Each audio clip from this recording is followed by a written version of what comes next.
sea estupendo.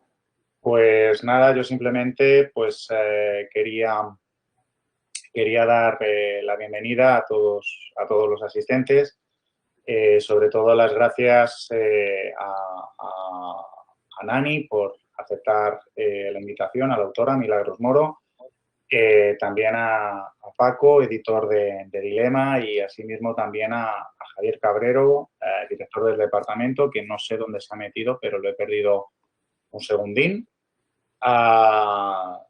Pues no sé dónde, no sé dónde se habrá metido. Ahora se ha vuelto a sumar a la conferencia. Pues nada, reitero el agradecimiento a la autora, al editor y al director del Departamento de Historia Antigua por no tener nada mejor que hacer un viernes por la tarde que la presentación a distancia, online, del libro de Milagros, Cosas de la Edad, la adolescencia en la antigua Roma, que yo la verdad que es un libro que he leído con calma, con detalle, con cariño. He leído y he releído, lo confieso, Nani. He leído y he releído, sí. Y bueno, yo la verdad que tengo muchas preguntas que bueno, las haré al final en ese turno de debate, coloquio, reflexión. Y yo creo que es un libro que hacía falta. Es un libro que hacía falta. Había un vacío en este sentido, un vacío historiográfico y bibliográfico. Por lo tanto, felicito a la autora y felicito también al editor por haber apostado por un libro así y con un título así, que creo que es un título bastante acertado. Y yo, que soy tan amigo de las relaciones pasado-presente, me ha gustado mucho el ver cómo no hemos cambiado tanto en 2000 años. Bueno, simplemente pues dar también las gracias a todas las personas que se han apuntado a este tipo de actividad de extensión. Con las circunstancias sociosanitarias actuales, pues bueno, lo planificamos en su día celebrarlo en esta modalidad. Hubiera sido pues nuestro deseo haberlo hecho con carácter presencial. Esperamos volver a las actividades 100% presenciales dentro de poco, y pues bueno, desde Madrid Sur pues siempre se apuesta por las actividades culturales, por las presentaciones de libros. Y yo, de hecho, pues bueno, cuando propuse la presentación del libro de Milagros, del libro de Nani, pues no pusieron objeción ninguna. Y pues bueno, creo que este tipo de actos, este tipo de eventos, pues es un espacio idóneo, pues ya no solo para dar a conocer una obra, sino también pues es un espacio idóneo para la reflexión y para el intercambio de ideas y de pareceres. Por lo tanto, pues bueno, esperamos, como digo, volver pronto a las presentaciones presenciales. Y nada, simplemente pues reiterar el agradecimiento y pues nada, doy la palabra al director del Departamento de Historia Antigua, Javier Cabrero, que pues, igualmente aceptó la invitación y pues, nos va a presentar un poquito a la autora y tendrá algunas palabras que decir. Hola, buenas tardes a todos. No sé qué tal se me ve, qué tal se me oye, porque el ordenador que estoy usando, la tarjeta gráfica, no es muy allá y me temo que me irán y me verán entrecortado. No sé si es así o no. Oír se te escucha. Pero te oímos muy bien. Oír se te escucha perfectamente. La visión se congela un poquito. Bueno, sí, mientras que sea un poquito y no me pasa a mí el congelamiento, vamos bien. Vamos bien. Bueno, ¿qué tengo que decir de la obra, de la autora? De la obra que la adolescencia en Roma, bueno, la adolescencia en general, es un tema prácticamente olvidado por la investigación histórica. Cuanto más nos acercamos en el tiempo, hay más preocupación. Actualmente sí hay trabajos, sí hay proyectos, sí hay preocupación por el mundo de la adolescencia. Pero si nos vamos alejando en el tiempo, nos vamos hacia atrás, a principios del siglo XX, si retrocedemos cada vez, ese interés por la adolescencia ha ido siendo menor por parte de, digamos, la sociedad, entre comillas, adulta.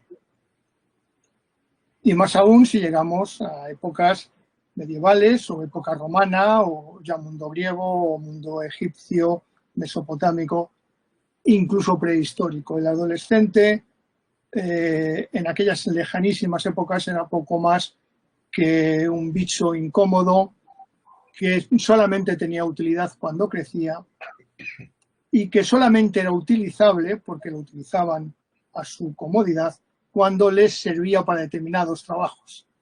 Es conocido que no habitualmente el trabajo en determinadas minas lo realizaban los niños, simplemente por el hecho de que eran pequeños y podían entrar en esos habitáculos complicados. Con el paso de los años, la investigación ha ido buscando o se ha ido fijando en ese mundo adolescente. Un mundo adolescente que en realidad las preocupaciones de los jóvenes romanos, de esos adolescentes romanos, que es lo que tenemos más próximo en este momento y con esta obra, y las preocupaciones de los adolescentes actuales poco han variado a lo largo de la historia. Si vemos lo que decimos nosotros, y eso lo hace muy bien la profesora Moro Ípola en su libro, si vemos lo que decimos los adultos, como digo siempre, esto adultos entre comillas, porque adulto no quiere decir que estemos más capacitados para determinadas cosas. Pues si vemos lo que los adultos actualmente decimos de los jóvenes adolescentes y lo que decían los romanos de sus jóvenes adolescentes, pues las frases son intercambiables. Las preocupaciones que tenían los romanos de cara a esa adolescencia romana eran las mismas que tiene ahora mismo un grupo de amigos que se reúnen a una mesa a cenar y comienzan a hablar de sus hijos adolescentes, y empiezan a decir, mira lo que ha hecho, mira lo que ha dicho, mira lo que piensa. Pues esa conversación, si vistiéramos a este grupo de amigos con togas, sería la misma, sería exactamente igual. Y este es el valor esencial del libro de la profesora Moro, traernos a niveles actuales las preocupaciones del mundo romano y hacernos ver que no eran tan diferentes. Cuando desde la distancia o desde el desconocimiento te alejas a ese mundo de la adolescencia, piensas que eran muy diferentes, que no podían ser iguales. Y en realidad, como os digo, no lo eran. Os aconsejo que leáis el libro porque es un libro que se lee de un tirón. Yo lo leí de un tirón y la verdad es que es muy agradable y te va sorprendiendo de página en página. O dices, puñetas, pero si esto yo lo he visto, pero si esto es lo que hacía, y te das cuenta, al final te das cuenta que cuando decimos a un adolescente y le regañamos por algo que ha hecho, alguna imprudencia que ha cometido, y le dices, es que no lo ves, que esto es muy peligroso lo que estás haciendo, y nosotros lo vemos con claridad, el problema es que un adolescente no lo ve. Su cerebro procesa la información de manera diferente y no lo ve. Entonces, cuando nos acercamos a los adolescentes, tanto en la antigüedad como en la actualidad, hay que pensar que son personas diferentes y que su maduración a la hora de enfrentarse a los problemas de la vida llega mucho más tarde de lo que pensamos. Y llega a partir de los 25 o 26 años. Es cuando ellos empiezan a ver las cosas como la ven sus padres. Y por eso existe esa tradicional enfrentamiento entre los adolescentes y los padres, que todo se suaviza a partir de determinada edad. Y se suaviza cuando el adolescente empieza a ver las cosas tal y como la ven sus padres. Cuando su cerebro ha madurado y empieza a procesar la información de igual manera. Esto también lo cuenta la profesora Moro. O sea, no es algo que saco yo de mi conocimiento, sino es algo que he sacado del libro de la profesora Moro, que yo desconocía totalmente. Por eso creo que es un libro altamente recomendable, altamente novedoso y que se pone en el punto de mira un periodo de la edad de las personas que ha sido muy despreciado tradicionalmente, y si no despreciado, porque a lo mejor es demasiado fuerte, la palabra desprecio sí ha sido olvidado, Y ya es hora que tanto la adolescencia como la infancia, como todos los problemas que afectan a esa infancia y a la adolescencia, vayan siendo estudiados y vayan siendo puestos al día, y veamos cómo era todo ese mundo también en el mundo que a nosotros especialmente nos interesa, que ese es el mundo de la antigüedad y concretamente el mundo greco-romano. Y no es casual que la profesora Moro haya realizado esta obra. No es casual porque ella es una interesada desde la más tierna infancia en el mundo antiguo. Ya desde joven coleccionaba pequeñas ánforas que daba una revista en Valencia, y las colocaba en un cuadro a propósito, eran medias ánforas. Ahí en el fondo vemos un culo de una ánfora, la parte inferior de una ánfora en la repisa. Pues entonces ya desde joven estaba muy interesada por el mundo romano. Ella esto siempre que la presento en alguno de nuestros cursos de verano, siempre digo lo mismo, y es que a veces que de las personas hay que recordarlo y hay que repetirlo. Ella es un producto genuinamente UNED. Ella estudió en la UNED la carrera de Geografía e Historia hace ya muchos años.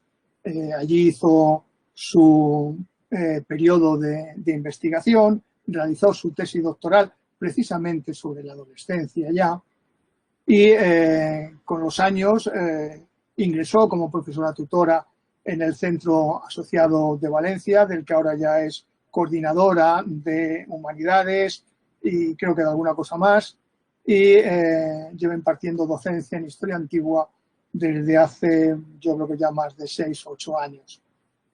Es, por tanto, una especialista en el mundo antiguo, una especialista en el mundo romano, habitual en congresos nacionales e internacionales dedicados a problemas precisamente de adolescencia, infancia, aunque no desdeña trabajar en otras materias, pero lo que realmente la atrae más es precisamente ese mundo adolescente, ese mundo infantil, sin olvidar su pasión también por la arquitectura.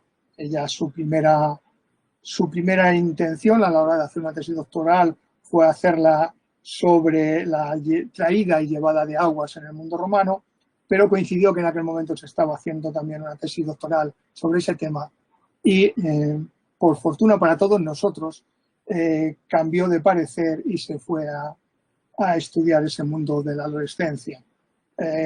Yo con ella hemos pasado muy agradables días en ciudades antiguas romanas, en Ostia, en Pompeya, y cuando hemos visitado estos yacimientos siempre se ha despertado en ella su interés por la arquitectura. Hemos pasado horas analizando los edificios, analizando la circulación de los edificios, y hemos pasado horas en los museos buscando esos restos que quedan de la infancia.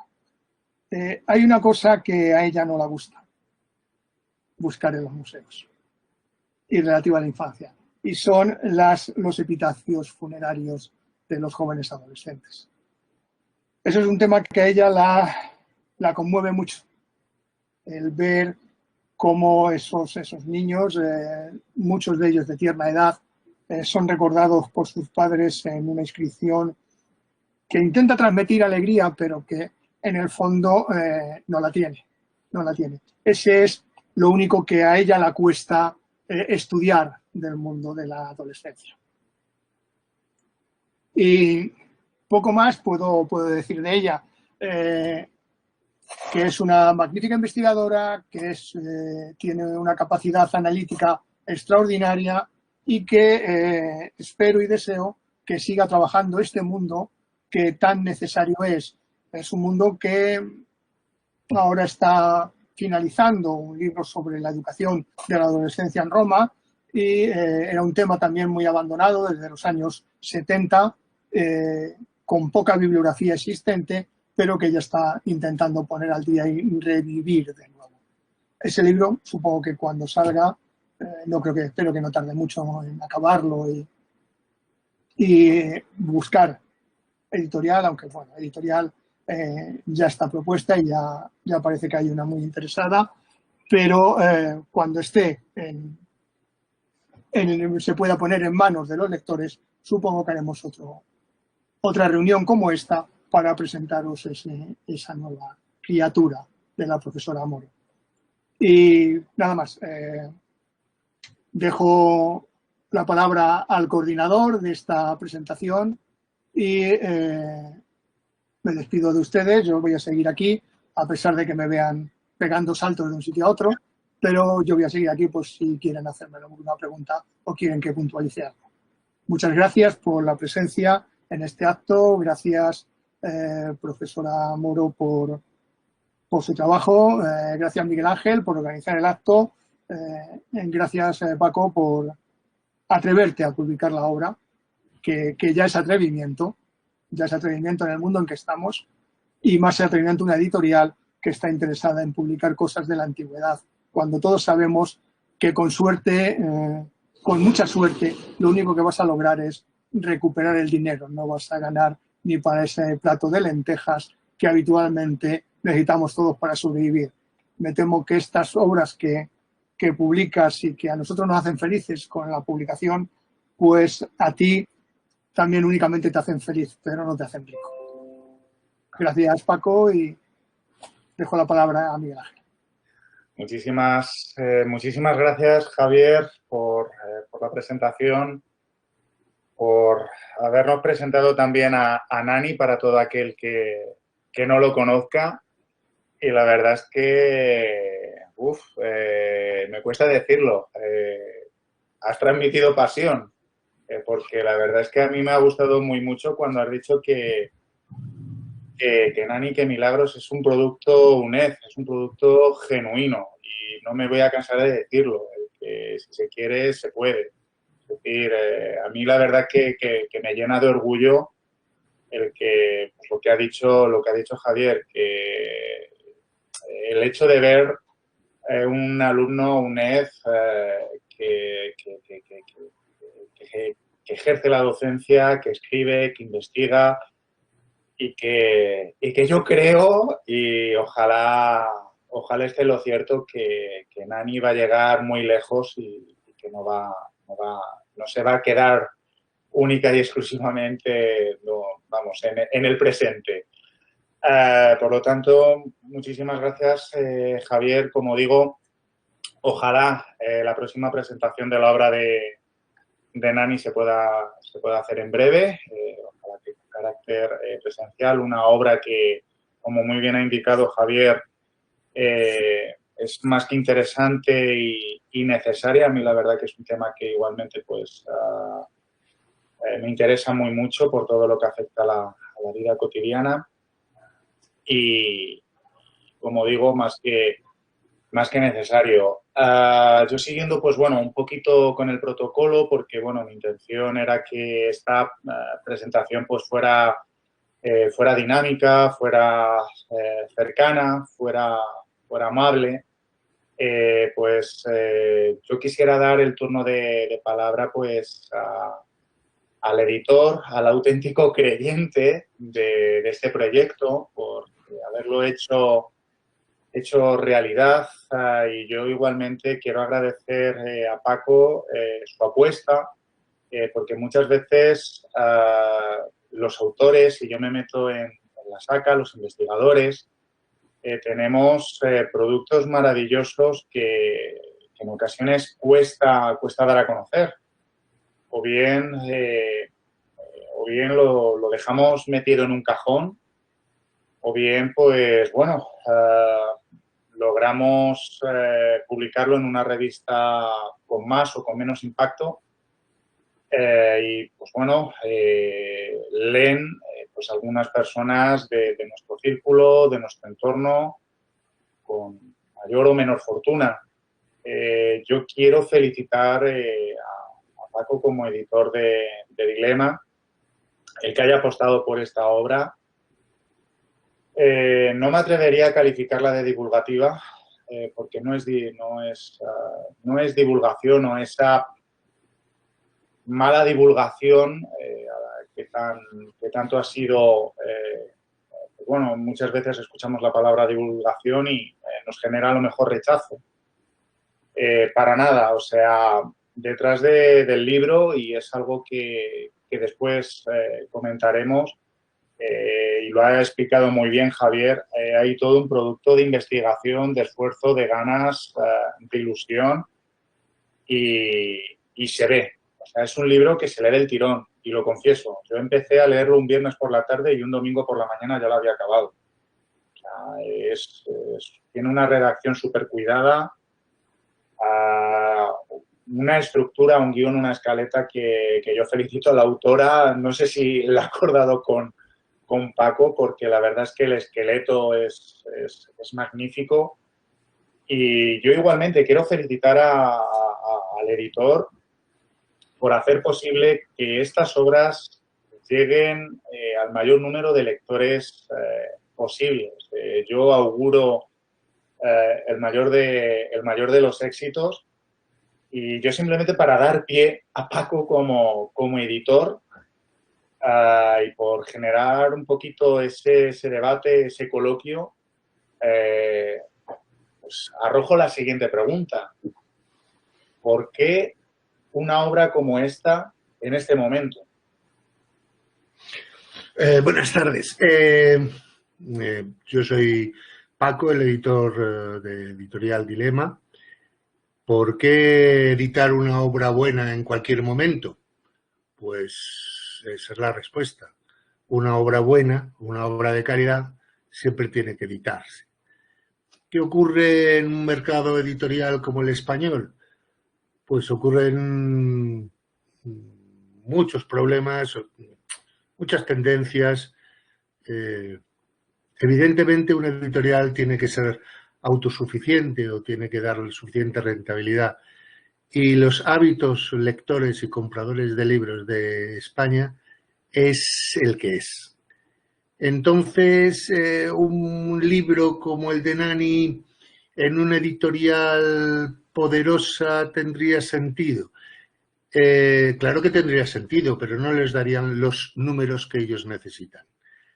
Y por números hablo de los denarios, los estercios, los aureus, como quieras llamarle, ¿sabes? Este no es mi caso. Yo soy un editor que me permito mirar la economía que subyace dentro de la editorial de otra manera.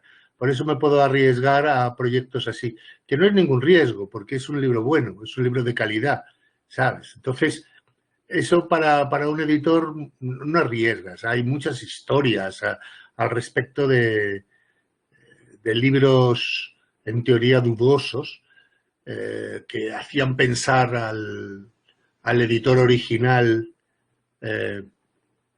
que iba a ser un fracaso, y luego no ocurrió. Sin ir más lejos, El Señor de los Anillos, por ejemplo, ¿no? Donde el editor pensaba que iba a perder 1.500 libras, ¿no? Pues ha ganado 1.500 millones de libras, ¿sabes? O sea, pero él dijo eso, que será una obra maestra, la editaba.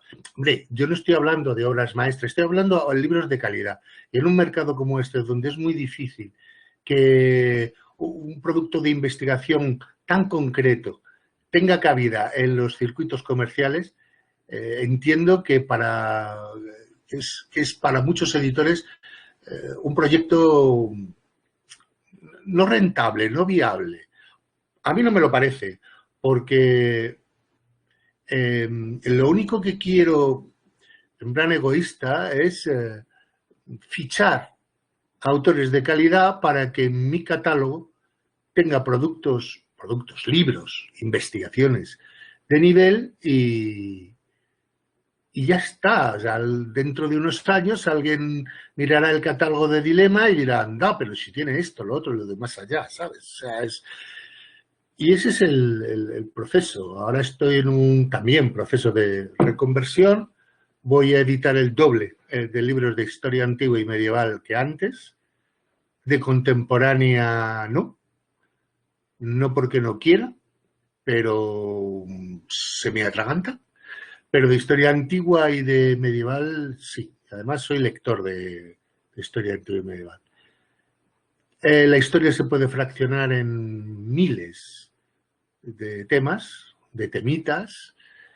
Todos son o pueden construirse de una manera elegante y no divulgativa, pero sí accesible, sí divertida para el que lo vaya a leer. Y eso es lo que tendría que, a ver, hacer pedagogía, si quieres, ¿no? Para lo que es la escritura de la historia en el mundo editorial. Mi mujer es profesora también en la Universidad Autónoma y conozco muy bien ciertos departamentos y ciertas publicaciones, todas muy sesudas, todas de un ámbito muy especializado, pero construidas léxicamente, lingüísticamente, muy farragosa. Son farragosas. Eso es lo que el autor de cualquier tema de historia debe aprender a construir. En ese sentido, los ingleses son expertos, son capaces de divulgar desde la especialidad. Pues de alguna manera tendrían que desarrollarse esas técnicas o desarrollar como investigadores esas técnicas de escritura, porque no se le va a robar nada más, ¿entiendes? O sea, pero bueno, eso es otro tema más difícil también y más duro, ¿no? De introducir. Mi proyecto es construir en historia antigua el mundo de Mesopotamia, el mundo de Egipto y el mundo de Roma, fundamentalmente. Todo lo que pueda conseguir, comprando derechos si es preciso o intentando convencer a otras nanis de España para que por favor me den la oportunidad de poner en circulación un libro que podrá ser encontrado siempre. Este es una de las cosas que hay que también explicar. Ciertas editoriales son tan reducido ámbito que son muy difíciles de encontrar en librerías, ni siquiera ya en Amazon, ¿sabes? Entonces, o Casa del Libro. Eso es un freno para la divulgación de la cultura. No porque esa editorial que encima ha hecho un esfuerzo por hacerlo, no. Yo lo que ofrezco es que ese libro sí va a estar presente en los mercados, llamémosle nacionales, para que cualquiera pueda acceder a él. Eso es lo primero que uno tiene que hacer con las obras, ¿no? Darle la oportunidad a que se defiendan. Y lo segundo es animar al investigador a que investigue y si se nos ocurren algunas ideas que podamos compartir y que les puedan gustar, pues mejor que mejor. El editor sabe muy bien que la mitad de las veces se equivoca. O sea, él hace apuestas y luego no salen como él quiere. Pero la otra mitad acierta. Entonces, lo del vaso medio lleno o medio vacío es... bueno, un vaso medio lleno todavía te permite que no te mueras de sed. ¿Sabes? El problema es que el vaso esté roto. Un vaso no puede estar medio roto o medio entero, ¿entiendes? O sea, eso no. Entonces, el libro de Nani es una suerte que he tenido personal para poder proporcionar de un autor español a un mercado español un trabajo de investigación valioso. ¿Cómo me llegó el libro? Pues tengo que recordar, no sé por qué razón, fui convocado. Quiero decir, es que no lo recuerdo muy bien, pero creo que conocí a Nani y a Javier en el departamento de la UNED de Madrid, donde se me presentó la obra, me dijo, ¿qué tal esto? Yo le dije, porque no la tenía terminada, Nani, todavía le quedaba algo, no sé qué, pero algo, y yo le dije, en el momento que quieras, yo te lo edito. Y pasaron 2 años, hasta que terminó el asunto. O sea que el sí quiero, yo lo pronuncié 2 años antes y sin ver la obra terminada. Era confianza, pero es que uno tiene que valorar correctamente el esfuerzo que hacéis por investigar en un mundo donde no hay mucho lector de estos temas, por decirlo. Respecto a la divulgación que he dicho antes, el libro de Nani tiene esa ventaja, que es que se lee bien, o sea, eso es de agradecer siempre. Pone encima de la mesa datos y detalles que nos resultan familiares y, como ha dicho Javier, pues en todas épocas cuecen-habas. Sí, pero no. O sea, hay una serie de cosas que son los matices de las épocas, pues yo qué sé, no es lo mismo el siglo XX que el siglo II. Sobre todo a muchos niveles, a niveles de muertes prematuras, de dificultades económicas graves, de guerras continuas y continuadas. Quiero decir, los matices son los que diferencian las épocas. Se parecen mucho, pero no son iguales. Entonces, agradecer que nos haya puesto encima de la mesa esos matices que uno agradece. Uno agradece porque por lo menos el cuadro ya es más preciso a la hora de mirarlo, ¿no? Pero yo siempre imagino el cuadro. Yo vengo de la literatura, dice Filología Hispánica, y entonces la literatura como dicen, nos educa la cabeza a la hora de leer de una manera muy diferente al del historiador. Pero nos permite ver un lienzo al que añadirle cosas. Esa, por ejemplo, es la novela en general, ¿no? Pero la historia hace lo mismo, de otra manera, pero hace lo mismo. Y eso es de agradecer. Claro que me gustaría editarle más libros a Nani, pero Nani tiene mucho trabajo. Yo espero que algún día, y a Javier también, y a ti, Miguel, pero la editorial la tenéis abierta. Simplemente tenemos que conspirar, como digo, con mucha frecuencia para encontrar temas que os interesen a vosotros sobre todo. Sobre todo porque el investigador lo que no puede es aburrirse demasiado. Pues si se aburre demasiado acaba quemándose y quemando su propia obra. Entonces tiene que divertirse en el sentido griego de la expresión.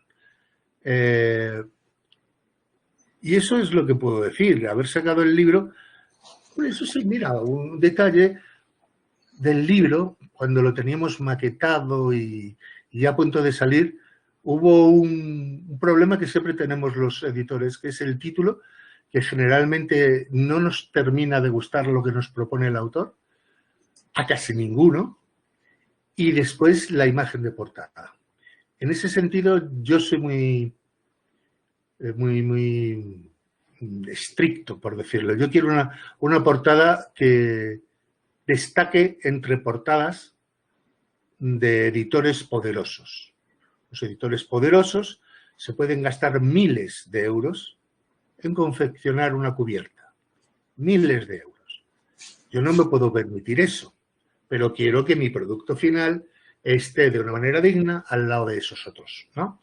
Bueno, gracias al cielo estaba Javier para ser perseverante y obligarme a poner una imagen preciosa que me gustaba mucho, pero que no terminaba de ver porque estaba rodeada de negro, efectivamente. Y ese negro me asustaba mucho, ¿sabes? Me asustaba como editor. ¿Sabe? Estaba como encerrando a la figura. Bueno, es la figura de un muerto, la verdad, que mejor que un negro, que lo negro. Pero al final le di la razón porque mi portadista, que es una persona, le pareció también muy bien, le pareció muy adecuada. Entonces dije, son 2 contra 1, adelante. manejamos unas 7, 8 cubiertas, pero esta que ha quedado es, la verdad, la más potente, por decirlo de alguna manera. Yo creo que entre que el color, que yo también obligo a que los libros tengan algo de color porque así son menos aburridos, como digo yo.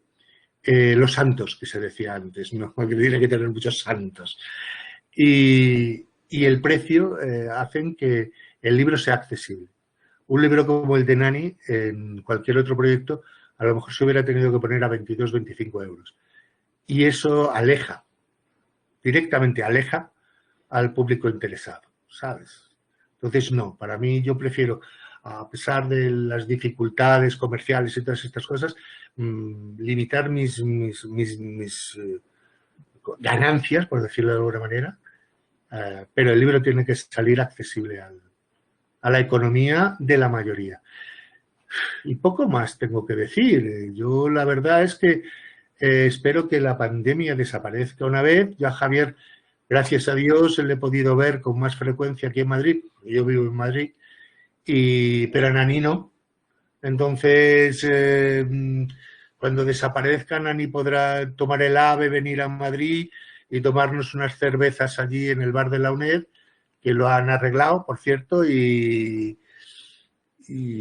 conspirar, como he dicho antes. Que de verdad que hay muchas posibilidades dentro del mundo romano, que es el que ellos manejan más, pero muchas, y a mí se me ocurren muchísimas ideas. Bueno, eso lo haré ya en petit comité con ellos, no quiero que otros editores se enteren y me quieran robar algo. Por mi lado, te devuelvo la palabra, Miguel Ángel, y ya espero no haber aburrido con mis disquisiciones y poco más. O sea, en ese sentido agradecer a Javier primero, pero no más importante, porque fue quien me puso en contacto con Nani, y a Nani sobre todo por haberme entregado una obra de calidad y que embellece mi catálogo. Entonces, poco más que decir. Pues, Paco, muchísimas gracias. Ojalá que hubiera más editores como tú, porque la verdad que falta hacen. Javier ha levantado la mano, creo que quiere decir algo al respecto. Sí. Primero a Paco, que él sabe que yo estoy dispuesto a conspirar todo lo que sea necesario. Miguel Ángel es más cesariano que yo, aunque yo también he publicado algo sobre César. Él publica sobre todo sobre César. Y César era un auténtico conspirador. Ese contubernio que hace para repartirse el mundo con dos colegas, pues es algo que a todos nos atrae, ese tipo de conspiraciones. Y Paco sabe que yo estoy abierto a esas conspiraciones. El problema es que mi cerebro va más rápido en planear obras que mi capacidad de escribirlas. También es cierto. Pero yo seguro que publicaré más de una cosa con él. Quiero puntualizar unos pequeños detalles a propósito de todo lo que ha dicho Paco, que estoy totalmente de acuerdo con él en casi en todo. Primero, lo anecdótico, lo del contacto, el primer contacto con Paco, tanto por mi parte como por parte de Nani. Si yo no recuerdo mal, ese primer contacto, esas primeras conversaciones, ese primer ofrecimiento de hay una editorial que está interesada en publicar nuestros libros, fue a través de un querido amigo, maestro mío, y que por desgracia sufrió un accidente cerebrovascular hace 2 años, está postrado y no podemos seguir manteniendo esas conversaciones que casi semanalmente o quincenalmente tenía yo con él. Pasábamos las tardes juntos tomando una cervecita o merendando y hablando de lo divino y de lo humano. Me refiero a Federico Lara Peinado. Federico Lara Peinado para mí es una directriz, es un ejemplo. He presentado algunas de sus obras, le publicamos un homenaje en la UNED, fue tutor de la UNED durante muchísimos años. Y yo siempre, científicamente y humanamente, siempre he aspirado a ser un poco como ha sido él, ¿no? Él, ante todo, ha estado su familia, por encima de todo y por encima incluso de su profesión.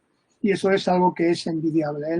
Él, si no fue catedrático antes, fue porque prefirió pasar las tardes con sus hijos, con su mujer, antes que hacer pasillos con catedráticos universitarios que le podían haber hecho rápidamente o haber proporcionado rápidamente una plaza de catedrático. Él llegó al final de su vida, afortunadamente, a la cátedra, pero le costó muchísimo. Y yo creo que es merecido el recuerdo al profesor Lara, porque yo creo recordar que con él hablé del libro de Nani y él me dijo, sin duda Paco lo va a publicar, poneros en contacto, y luego ya fue cuando nos pusimos en contacto con Paco y salió adelante el libro. Pero quería dejar constancia de ese recuerdo del profesor Lara. Él fue el primero que acercó a los estudiantes las obras más importantes de la literatura mesopotámica. Poema de Gilgamesh, Código de Hammurabi, códigos mesopotámicos, mitos sumerios, mitos acadios, poema de la creación, el código de Ninu, el Inu Eninu, o sea, montones y montones de obras que él ha ido traduciendo con paciencia. Él, por desgracia, él no se pudo formar como asiriólogo, con lo cual no podía traducir directamente del cuneiforme, pero su capacidad de trabajo le hacía leer todas las traducciones existentes, todas, y en base a eso hacer una compilación y una traducción que yo creo que la mayoría de las veces supera a las que hacen los asiriólogos o los que hacen los que traducen directamente del sumerio o del acadio. Como digo, quiero dejar este recuerdo para el profesor Lara. Otro punto importantísimo es algo que ha estado aquí navegando, y es el divulgación. La divulgación es importante, no es importante, la divulgación es despreciada, lo importante es lo científico. Bueno, vamos a ver. Una obra de divulgación no puede existir sin un trabajo científico y de investigación anterior. Punto primero. Es cierto lo que decía Paco, que hay grandísimos investigadores, obras magníficas que marcarán el mundo posterior y el camino a futuros investigadores, pero que sus autores son enormemente farragosos a la hora de escribir. Eso no le quita valor a la obra, indudablemente, pero hace que especialistas, y yo me pongo por delante, que a veces cuando topamos con una de estas obras nos cueste finalizar su lectura. Y eso que es importantísimo. Se ha descuidado mucho por parte, lo digo por mí y por muchos compañeros, se ha descuidado mucho la forma de escribir. Como decía Paco, no así los ingleses, que han sabido, o no así los escritores de principio de siglo. Pongo un ejemplo clarísimo. Nadie puede negar que Theodor Mommsen es uno de los grandes historiadores del mundo romano. Su historia de Roma, que llega precisamente hasta el final de la República, es a día de hoy, y a mi modo de ver, insuperable. Escrita en alemán, 12-14 tomos inmensos, y acabó ahí, y luego la parte de la continuación, que sería el Imperio Romano, realmente, aunque él escribió, publicó un libro sobre el Imperio Romano, Mommsen, pero en realidad era una recopilación de artículos, cosas sueltas, que no alcanzaban el nivel de esa monumental historia de Roma. Bueno, pues Theodor Mommsen fue Premio Nobel de Literatura. Es algo que difícilmente conseguiríamos hoy ninguno de los historiadores presentes, ni siquiera los más famosos, o los más importantes. A veces el más famoso no es el más importante. Como digo, la labor de mis compañeros en la investigación es fundamental. Escriban mejor o peor. Yo me gustaría poder escribir bien, poder escribir de una manera clara y agradable, que fuera ameno lo que se lee. La doctora Moro tiene esa habilidad a la hora de escribir. Que ella no escribe nada si no entiende lo que está escribiendo. Yo muchas veces escribo, y lo veo también en muchos compañeros, que cuando escribo y leo lo que he escrito digo, pues si no, no entiendo. Y me toca volver a escribirlo con un lenguaje que sea entendible. Bien, con esto llego a la divulgación. En España, y lo veo por muchos de mis compañeros, no solo de la UNED, o no tanto de la UNED como de otras universidades, se desprecia enormemente la divulgación. Dice, no, dice, es común que diga, no, pero es que este escribe divulgación. Bien, sin la divulgación no existiría el interés por el mundo antiguo. Y sin el interés por el mundo antiguo, pues todos nos deberíamos o nos tendríamos que dedicar, como dicen en mi pueblo, un pueblo de Castilla, a escardar cebollinos, porque no tendríamos alumnos y estaríamos de más. Estaríamos de más. Es muy importante la divulgación y eso ya lo han visto en Francia, en Inglaterra, en Italia, en Alemania, donde la divulgación es enormemente apreciada. Un profesor universitario que es capaz de realizar una alta investigación es muy considerado, pero lo es aún más si es capaz de divulgar adecuadamente esa investigación. De hecho, en nuestras instancias, la conocida por todos ANECA, ya se han planteado desde el año pasado que los sexenios de investigación son importantes, pero que también van a existir y existen ya unos sexenios de divulgación. Por lo tanto, desde aquí pido a mis compañeros que valoren como se debe valorar la divulgación. No cualquier divulgación, si queremos llamémosle una alta divulgación, pero tiene que existir. Sin ella no avanzaremos, sin ella el público no nos conocerá. Yo me sorprendió hace muchos años, cuando era becario en Italia, y me dijo mi maestro Blázquez, otro de mi maestro Blázquez, estuve 2 años viviendo en Italia con una beca, me dijo, oye, no te vayas a encerrar en la biblioteca, es muy importante que visites los yacimientos, que conozcas los museos y que conozcas el país, que vayas a los sitios históricos importantes. Y yo el primer año de mi beca, prácticamente el primer año, le hice caso. Un día, 2 en semana iba a la biblioteca y 2 o 3 días viajaba a ver esos museos, a empalparme de la cultura de esos museos. Pues recuerdo en Toscana, un día en un pueblecito pequeño, sentado atardeciendo ya con unos amigos, estábamos sentados al lado de una fuente conversando nosotros y en un momento nos quedamos callados y sobresalió sobre nosotros la conversación de 2, digámosle entre comillas, ancianos, podrían tener 65, 70, 75 años, que estaban hablando. Lo habitual es que en un pueblo pequeño como aquel estuvieran hablando del campo, de las cosechas, de cosas del pueblo. Pues estos 2 ancianos estaban hablando de Aníbal, de la importancia de la llegada de Aníbal a Italia y del miedo que suscitó la llegada de Aníbal a Italia. Yo me quedé asombrado, no lo puedo olvidar. Y de hecho yo que soy muy mal fisonomista, muy malo, hasta el punto de que apenas reconozco a la gente por la calle, me cruzo con ellos y no los veo, bueno, eso también despistado. Pero las caras se me olvidan al momento, A estas 2 personas yo creo que las reconocería toda la vida, si las volviera a ver. De esto han pasado ya 30 años. Pero si las volviera a ver, o si me los encuentro en algún sitio en el más allá, estoy seguro que los reconocería. Porque me dejaron impresionado. Esa conversación, además una conversación con enjundia, que sabían de lo que estaban hablando. Puede decir, hombre, es que a lo mejor eran 2 especialistas. Mira, me extraña. Podría ser, pero me extraña. Porque en Italia se da mucho valor a la historia, a su historia. Y su historia arranca, desde luego, de muy atrás. De muy atrás. Y para ellos es importante.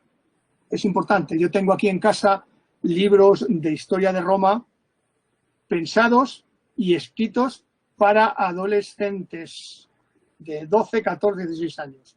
Pues son libros que a nosotros nos servirían como manuales universitarios. Yo creo que con eso lo digo todo. Completamente.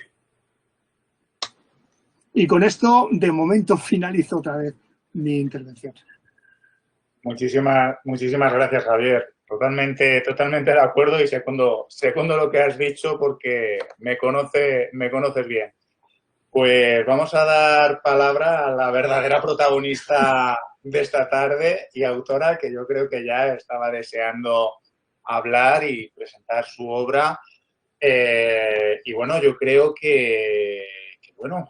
antes de ametrellarla a preguntas, porque yo, como digo, tengo el libro aquí, tengo más de una pregunta en la cabeza. La verdad bueno, también felicito a Javier por la parte que le toca de la portada, porque la verdad que a mí personalmente me gustó. Creo que es muy acertada.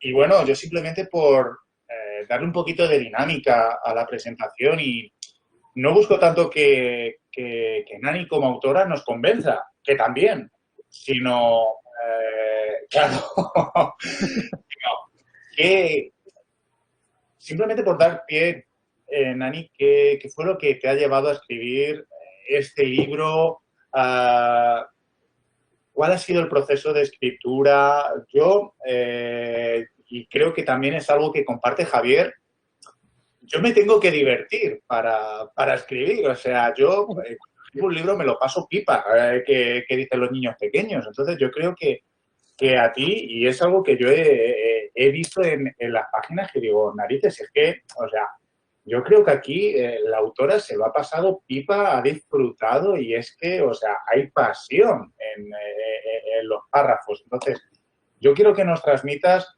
cuál ha sido ese proceso de escritura, si te has encontrado con dificultades, que nos comentes alguna anécdota y, cómo no, si puedes comentarnos un poquito el índice y cuáles han sido los aspectos más significativos, más importantes del libro. Tampoco sin spoilearlo mucho, porque claro, ya Paco hacer un spoiler. se enfadaría. Y antes de nada, agradeceros a los tres de entrada el que estéis aquí, Miguel Ángel y a Madrid Sur, el haber organizado este sarao, que es un regalo. A Paco decirle que soy mujer de palabra y que quedamos que cuando todo esto saliera adelante nos hacíamos una paella en la Casa de Valencia en Madrid, promesa que se hizo también a Pilar Fernández Uriel y a Pilar González Serrano y las promesas son las promesas, así que la primera subida a Madrid tenemos una paella en la Casa de Valencia. Eso es así. Y a los alumnos y que se han apuntado esta tarde, agradecerles de corazón que hayan decidido pasar este ratito de charreta con nosotros. La verdad que se lo agradezco muchísimo. Y en cuanto a cómo empezó toda esta historia, bueno, pues esta historia es la historia de un no, así de claro. Entiendo que nos da pánico que nos digan, que nos rechacen en algo que proponemos. El oír el no suena como un jarro de agua fría y es así en la mayoría de los casos. Pero en el mío, como ha comentado el profesor Javier Cabrero, fue un no que ha proporcionado toda esta historia.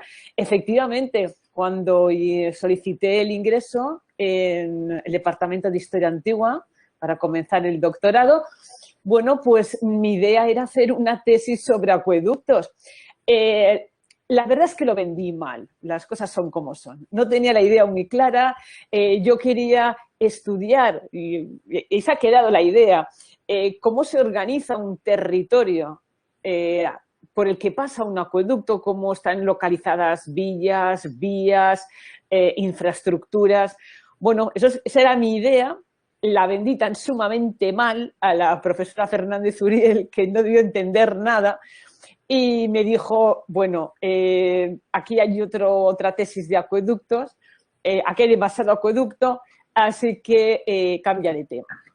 O sea, imagínense la situación cuando yo toda mi vida había querido hacer una tesis sobre acueductos, sobre el agua, y aquella buena señora me dice que no, que cambie del tema y encima remata con un y hazlo deprisa.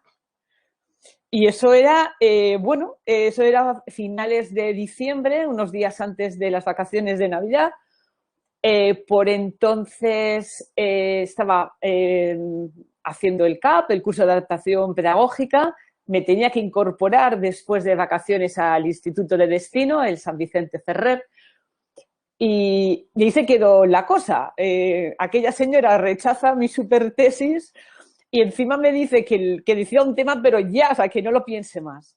Bueno, pues a los pocos días me fui con mi amiga Laura a llevar los papeles para incorporarnos en el instituto en enero, y estando en la cafetería del instituto, pues fue la hora del recreo, se abren todas las puertas, empieza a salir alumnos por todos los sitios, gritando, empujándose, insultándose y haciendo de todo.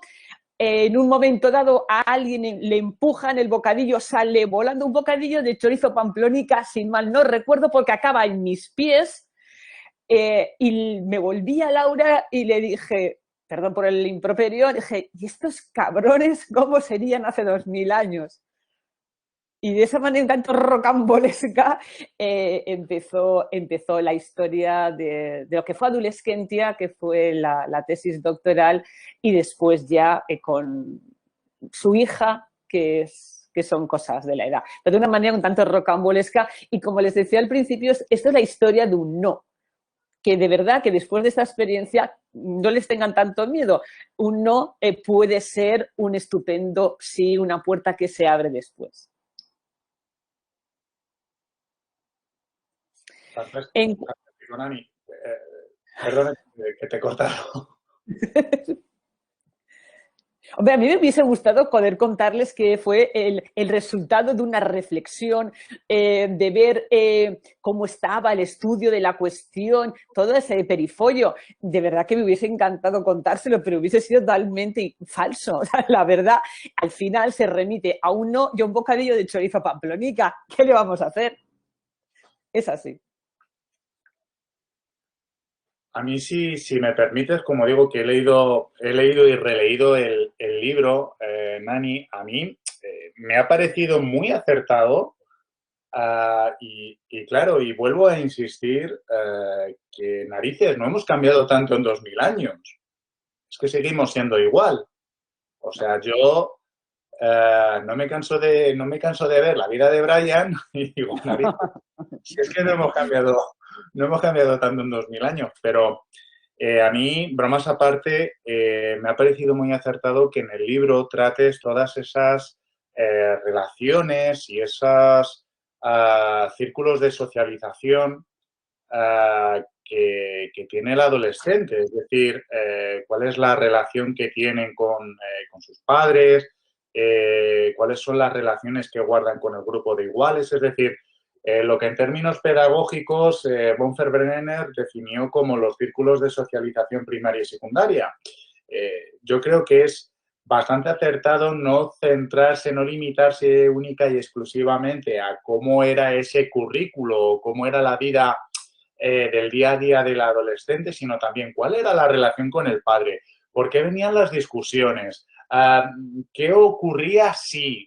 Yo creo que es bastante acertado. ¿Nos puedes comentar algo al respecto? Una de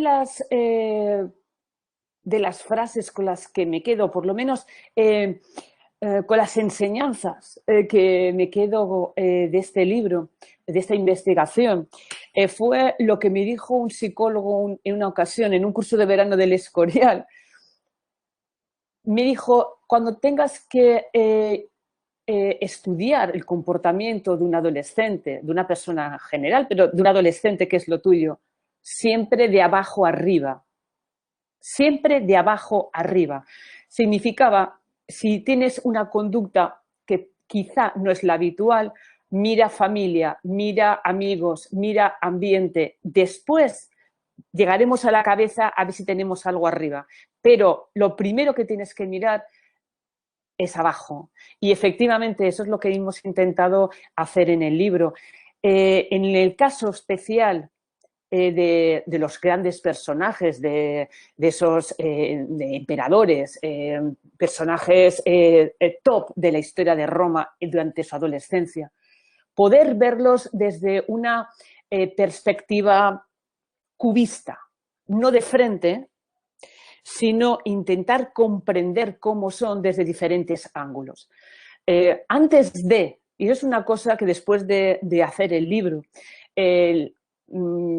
repito quizás machaconamente a los alumnos, antes de juzgar a un personaje, antes de ponerle una etiqueta a un Cayo Calígula, a un Nerón, a un Claudio, a quien sea, antes de ponerle una etiqueta y además peyorativa normalmente, miren un momentito hacia atrás.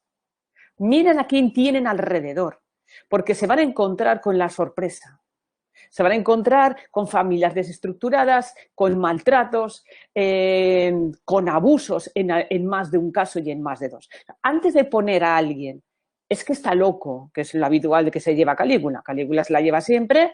Aquel está loco, Claudio está medio tonto, Nerón aparece como malote. Ojalá fuera malote Nerón.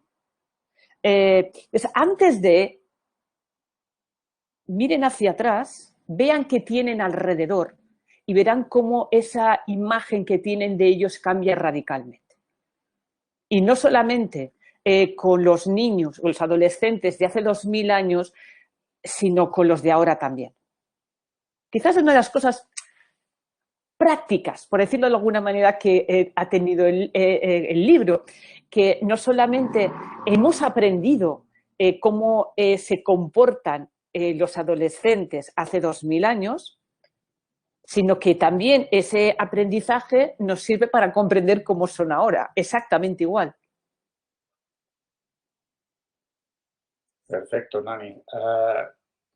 La verdad es que estoy totalmente de acuerdo contigo. Ha habido otra cosa que me ha gustado mucho del libro porque, bueno, yo simplemente para los asistentes, pues les comento un poquito el índice, es decir, que abordas desde los marcadores biológicos de la pubertad, los factores neurológicos y genéticos, que son cosas que como norma general no se suelen tratar en este tipo de libros, el entorno familiar. Y dentro de ese capítulo del entorno familiar abordas un contenido que a mí la verdad que me ha gustado mucho porque lo tratas al detalle, que es el de la violencia y el maltrato. La violencia, el maltrato físico e incluso el maltrato sexual y psicológico. ¿Podríamos decir en este sentido, Nani, que la relación de los adolescentes para con sus familiares, me estoy refiriendo fundamentalmente padre, madre, y te lo pregunto porque ahora mismo estamos trabajando los dos en un artículo sobre disciplina. ¿Podrían estar marcadas estas relaciones interfamiliares por esa disciplina?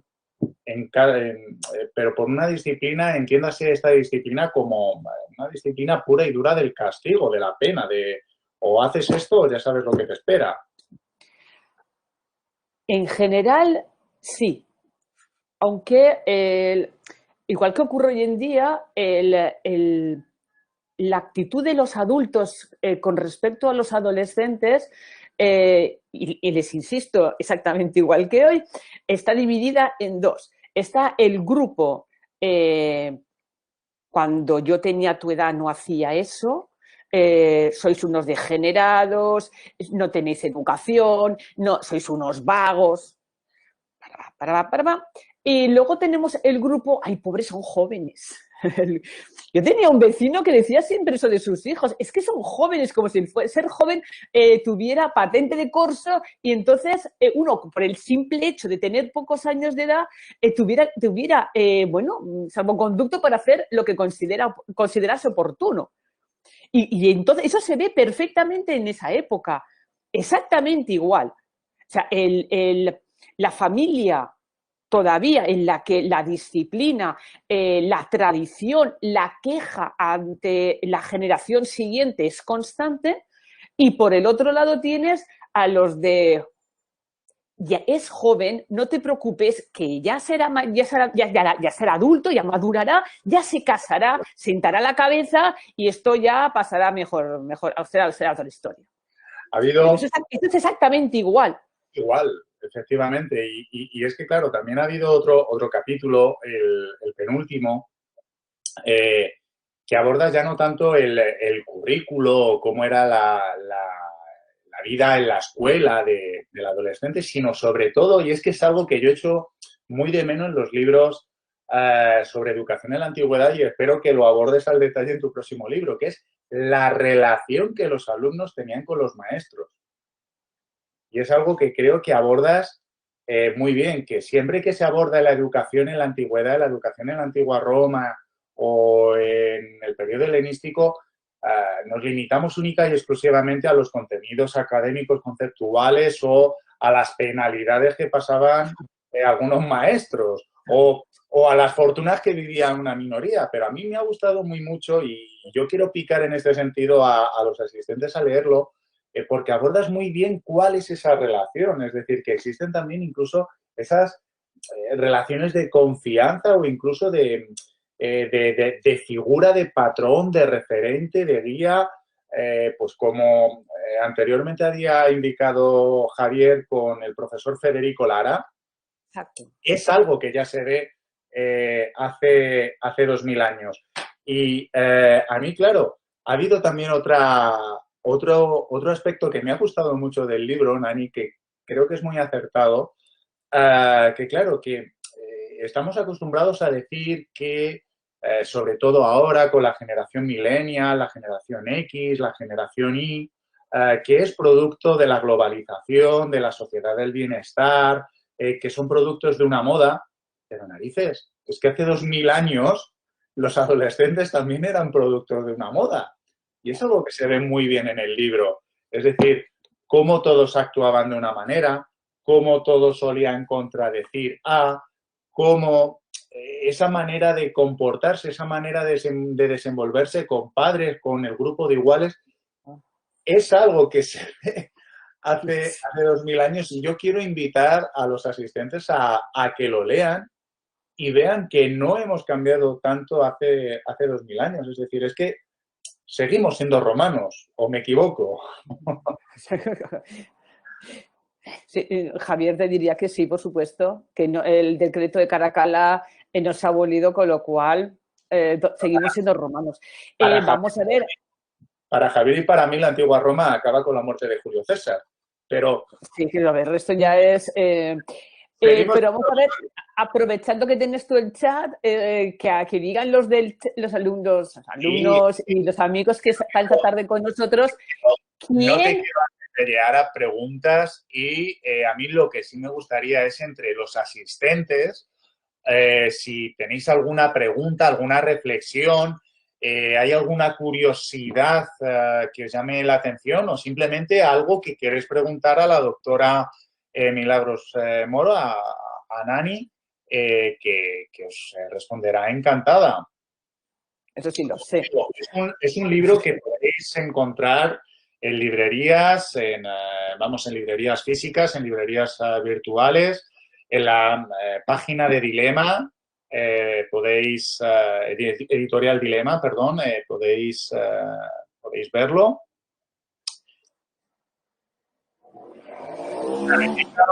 Indica S. Villegas, perdonad que os nombre por el nick y no por el nombre de pila, indica S. Villegas que efectivamente somos no parecidos sino iguales. No sé si alguna pregunta, alguna reflexión,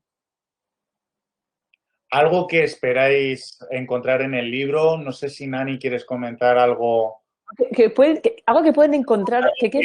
Algo que puedan encontrar en este libro que no puedan encontrar en otros, es decir, ¿qué puede diferenciar a este libro de otro? Quizá lo que pueden encontrar es un poco lo que acabamos de comentar hace un momento. El pensamiento, o sea, esa reflexión a la hora de estudiar, de ver un personaje con otros ojos, ese voy a parar y efectivamente voy a mirar cómo fue su vida anterior. Los alumnos en clase se quedan muy extrañados cuando yo no le dedico a Cayo Calígula un repertorio de adjetivos calificativos desde demente a loco y demás.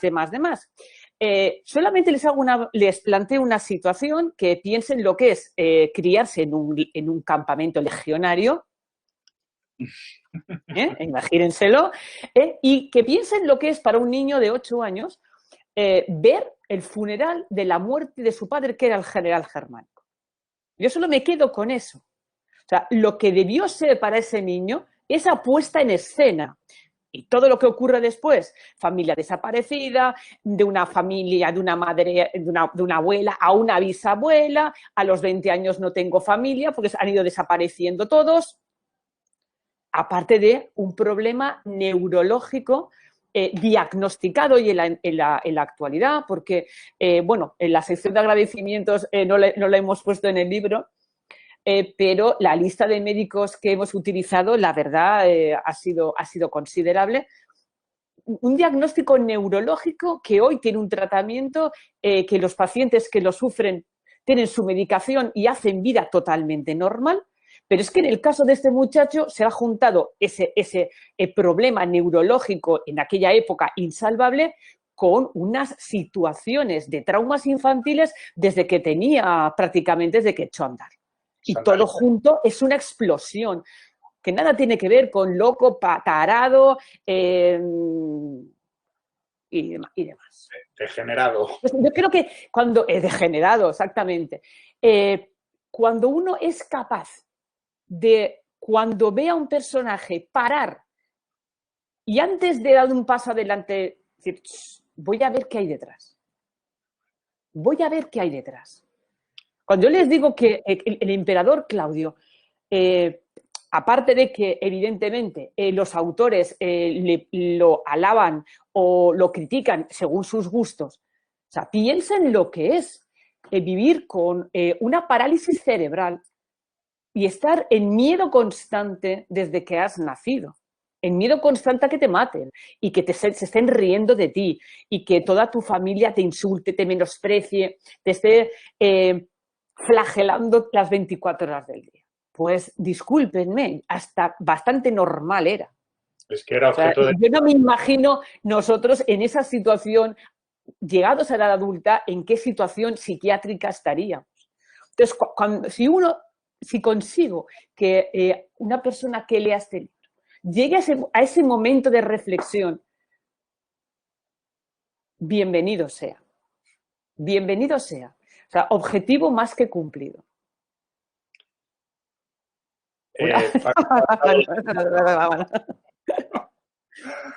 Palabra concedida.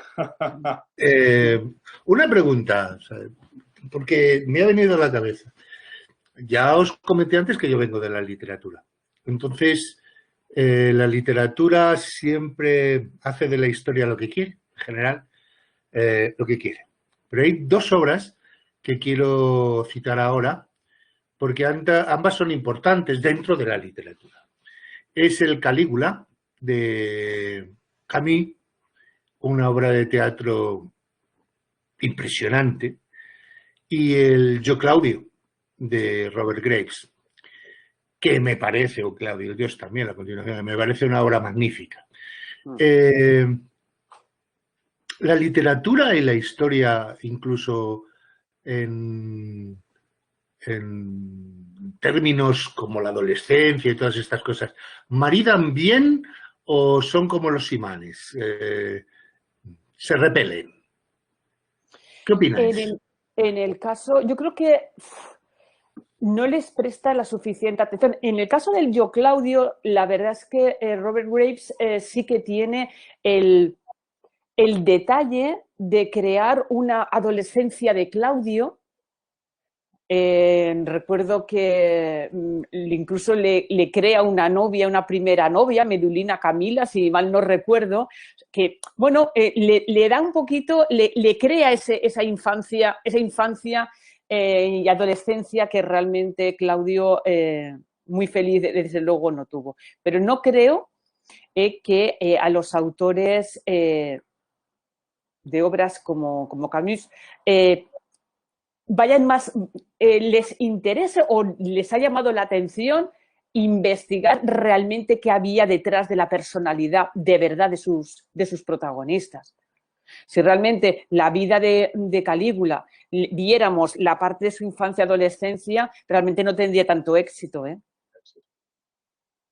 Que si le quito toda la parte escandalera, los desfases, insisto, propios de su problema neurológico, de ese trastorno que tiene en la parte izquierda de su cerebro, realmente no sería tan interesante, no sería tan provocadora como el éxito que ha tenido. Esa sensación que yo tengo. Gracias, Nani. ¿A mandar? Hay entre los asistentes algunas preguntas. M. Pou, te felicita. Es María José. Esa es María José Pou. Hola, María José. Es verdad, María José, efectivamente. María José. Nada, simplemente te felicita por la excelencia del libro, felicita también a Paco por apostar por los libros, ahora que la tentación es subir hacia las revistas indexadas. Nos pide, por favor, que sigamos conspirando y hace una pregunta muy interesante. María José, aparte de ser una alumna brillante, es periodista. Entonces, es un placer siempre sus preguntas porque vienen muy bien armadas. Pues yo creo que ha dado en la diana, ha hecho los 25 puntos y pregunta si existieron ninis y cómo se veía a los inactivos. A ver, lo que tengo, sí, tengo vagos también. Sí, tengo vagos y tengo niños ping-pong, que ahora ya se llevan menos. Los primeros niños divorciados que pasaban días en casa de un padre, de un progenitor, y en casa de otro, iban y venían, pues eran los niños ping-pong. Ahora ya es un término que no se utiliza y nosotros nos encontramos con uno que era nada más ni nada menos que Quinto Cicerón Jr., sobrino del gran Cicerón, y era un niño ping-pong. Entonces se dedicaba a sacar, pero así, a chuparle la sangre a su padre y a su madre. Entonces yo me acordaba, bueno, pues de mi adolescencia, que en el caso de los ping-pong, a lo máximo que se podía uno optar era sacar un avespino, a uno u a otro, ¿no? Pero claro, el amigo quinto pica más alto y entonces consigue sacarles una casa. O sea, consigue sacar una casa a la madre y la verdad es realmente era un auténtico artista. Realmente el tipo con apenas 20 años saca la casa a la madre. En cuanto a los ninis, sí. O sea, tienes una sucesión, sobre todo a partir de época imperial, cuando la situación política se relaja y eso siempre ocurre.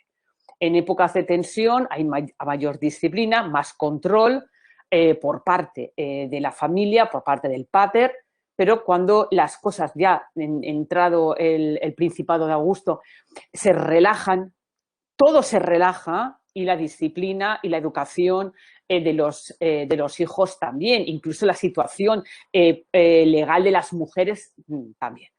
Y entonces te encuentras casos pues de ya casi 20añeros que se pasan las noches de fandango por la ciudad, haciendo botellones delante de las termas, porque ir a beber delante de un local público, eso es un botellón en toda regla en la vía pública, y que luego por la mañana no hay quien le saque de la cama. Pero es que las peleas con el pedagogo, y claro, ya es un sujeto de 17, 18 años peleándose con el pedagogo porque el tipo no se quiere levantar de la cama, más que nada porque tiene una resaca de aquellas maneras, algo tremendo. Y luego te encuentras pues lo que aparece lo que cuenta Libanio, pobrecito mío, en la escuela superior, en Antioquía, que se encuentra, estamos hablando ya de veinteañeros, de veinteañeros con posibles, porque son, evidentemente, son hijos de papás, o sea, son personas, quitando alguna excepción, que son enviadas a estudiar al extranjero. Y te encuentras con que llegan tarde a las lecciones, el maestro tiene que mandar a sus esclavos a buscarles. Y entonces el hombre, totalmente alucinado, se encuentra que llegan tarde, molestan a toda la fila, y no solamente contentos con llegar tarde y no poner ni la menor atención a lo que allí se está contando, pues se dedican, como nos han sentado juntos, a hacerse gestos unos a otros, a contarse cómo ha ido la tarde de circo de la anterior. Otro se dedica, como dice Libanio, a hurgarse las narices delante de mí y no poner atención a lo que allí ocurre. Pero remata diciendo, pero son unos hijos de papá que tienen dinero y nos miran a los demás como si fuéramos escoria. Así que papá lo manda a estudiar al extranjero, le cuesta una pasta gansa, con perdón, y ellos, o parte de ellos, pues se dedican a pasarse unas vacaciones tipo Erasmus maravillosas y fenomenal. Pues casi sin como pegar ahora. todo al agua. Casi como ahora. Sí, sí, o sea, realmente la estancia en el... A ver, que no son todos, evidentemente. Luego tienes casos como Galeno, o sea, Galeno apretó, la verdad, o sea, para él, y económicamente podía permitírselo. O sea, Nikon le dejó una herencia estupenda y él la invirtió en irse a estudiar tanto en Grecia como más tarde en Alejandría. Casos de alumnos que aprovechan la oportunidad que han tenido, pero luego hay un grupo. O sea, no les digo más, o sea, ya a finales del Imperio hubo que reglamentar la estancia de los estudiantes en el caso de Roma y en el caso de Beirut. O sea, en Roma a los 25 años te invitaban a marcharte. Pero te invitaban a marcharte de la ciudad si no te habían echado ya antes. O sea, tú tenías obligación de presentarte en las oficinas del edil. Cuando llegabas de tu ciudad, cada mes más o menos tenías que volverte a presentar allí, como si estuvieras en el juzgado, y desde luego, si tenías algún conflicto, alguna pelea, alguna bronca, a la segunda te invitaban a marcharte de Roma, ¿eh? O sea que soy los ninis, pues sí, también. Vamos, que hartos de pan había. Me temo que sí. Y al propio hijo de Cicerón, a Marco hubo que llamarle a capítulo de lo bien que se lo estaba pasando en Atenas. También es cierto que progresaba mucho en retórica, las cosas hay que decirlas.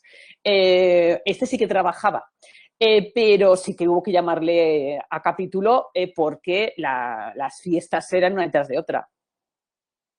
Pregunta S. Villegas, ¿cuál es el personaje que para nuestra magnífica autora más le impresiona, apasiona, siente o le hace pensar? Gracias. Claudio. ¿Qué quieren que les diga? ¿Se acuerdan de lo que les enseñé hace un ratito? Esto lo encontré en Segóbriga, cuando Segóbriga era un campo de restos cerámicos. Bueno, pues en la misma época, cuando yo iba a quinto de GB, me regalaron el Yo Claudio. Si no, un poco friki, lo sé. Pero que les digan. Yo me levantaría a enseñárselo, pero no se lo voy a enseñar porque tendría que mover y bueno. Sí, yo a los 10 años me estaba leyendo Yo Claudio y desde entonces forma parte de mi vida. Y de hecho, bueno, en el libro que estamos preparando sobre la educación, le dedicamos un capítulo a él. Le dedicamos un capítulo a él porque fue capaz en su adolescencia de aprender solo. Realmente debería ser el patrón de la UNED. Pero es verdad, es que él aprendió prácticamente solo. Y fue un alumno brillante con una parálisis cerebral infantil, pero fue una persona que luchó contra su cuerpo, luchó contra su familia y que realmente es un personaje que se merece pasar del pobre tío Claudio. Gracias, Nani. A R. Villora igualmente le parece muy curioso el hecho de la existencia de los ninis y pregunta si estaba normalizada a edades tempranas el hecho de ser homosexual. Uf, no. No, eso vamos a ver, la homosexualidad en el mundo romano es diferente al mundo griego. Las relaciones homosexuales entre varones, cuidado que entre mujeres ya estaríamos hablando de otra cosa, así que no estarían aceptadas en absoluto, están vistas como una conducta antinatura, olvídense. Muy criticada, solo tienen que echar un vistacito a los piropos que les dedica Marcial. Sí. Siempre sutil y con esa lengua de Becker que tiene. En cuanto a la homosexualidad masculina, olvídense. Vamos a ver, es tolerable, tolerada, admitida, aceptada, siempre y cuando un varón mantenga la actitud, el rol masculino y la otra persona tenga un papel pasivo y estemos hablando de una persona de rango inferior. Es decir, si un varón tiene relaciones con un muchacho esclavo, pues no pasa absolutamente nada y nadie se va a escandalizar de nada. Otra cosa diferente sería entre dos hombres libres y ya les digo, las mujeres olvídense y entre otras cosas porque el por qué está tan mal visto es porque un hombre no debería tener el papel de una mujer. Hay unas cosas por ahí. Pero es que ya les digo que de la homosexualidad en Grecia es diferente a la de Roma. Ya no les digo trasvestirse, ¿eh? En el caso de Cayo Calígula, una de las cosas que se le critican es que lo hacía, se disfrazaba de mujer. Uh-huh. Ocurre que no tiene nada que ver con todo lo que había pasado durante su infancia y adolescencia, tiene que ver con su enfermedad.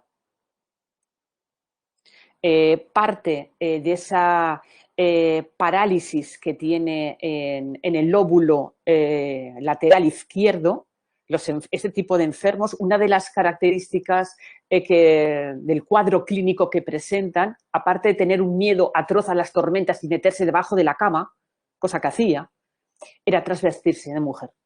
Pero ya les digo, tiene que ver con la enfermedad, ¿eh? Eso estaba muy mal visto, ¿eh? O sea, realmente era una cosa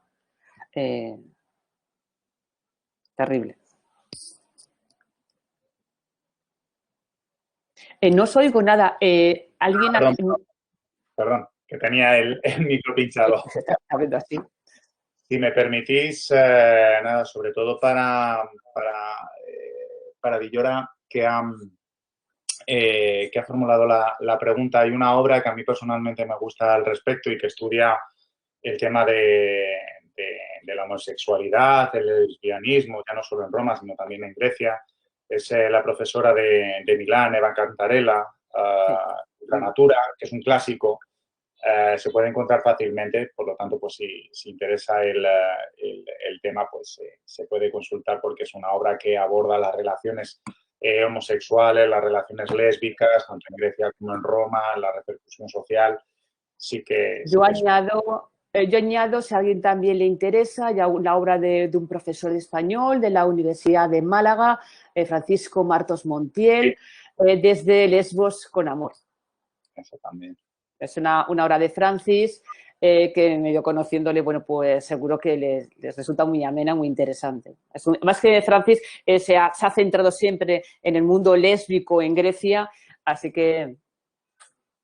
Bueno, María José, Nani, te vuelve a preguntar, vuelve a dar en la diana y indica,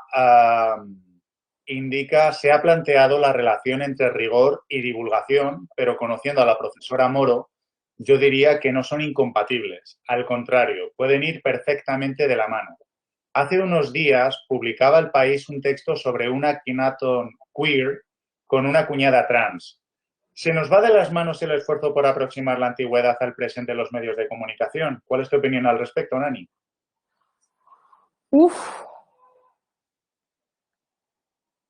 Hombre, digamos que no sabría exactamente qué contestarle ahí. Yo supongo que mientras no se pierda un poco ya cuando no se llegue a la caricatura.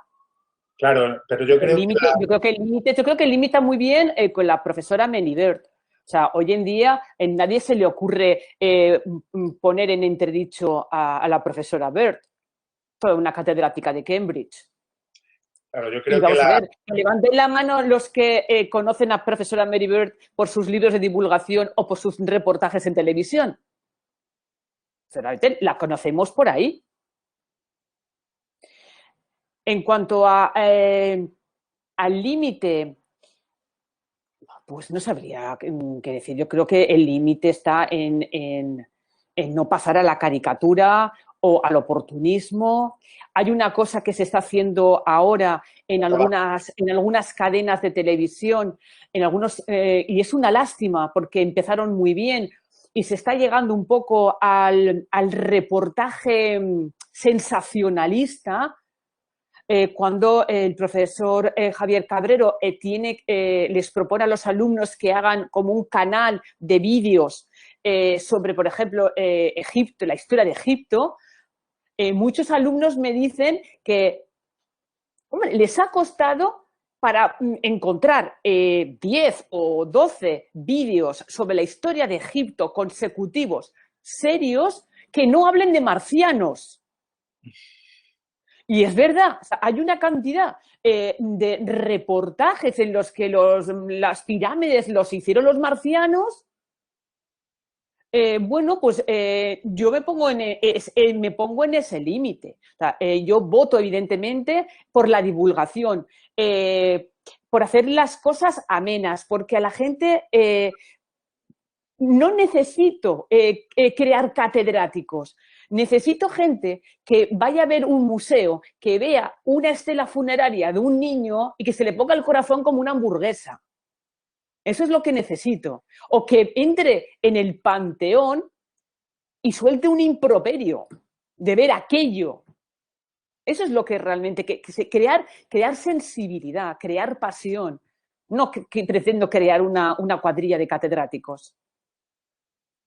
Y entonces ese creo que es el límite. Yo creo que lo que no me gusta tampoco es el uso por determinados medios o sectores de la historia y de la antigüedad. Claro, yo creo, Nani, que el límite del respeto está ahí también. Yo creo, Nani, que la pregunta iba más bien orientada a eso, es decir, que si se está, digamos, que manipulando o forzando la antigüedad para aproximarla al presente. Yo creo que la pregunta de María José iba orientada hacia ahí. Bueno, se están lamentando todos ellos, que todos los asistentes, que qué lástima que la presentación no sea presencial, porque varios de ellos ya tienen el volumen, otros lo quieren adquirir y quieren que se lo dediques. Bueno, indican igualmente cómo pudo aprender el emperador Claudio tanto sobre los etruscos. Pirámides y marcianos, indican que efectivamente es un clásico. Pues yo voy a añadir otra cosa al hilo de qué hemos aprendido haciendo este libro.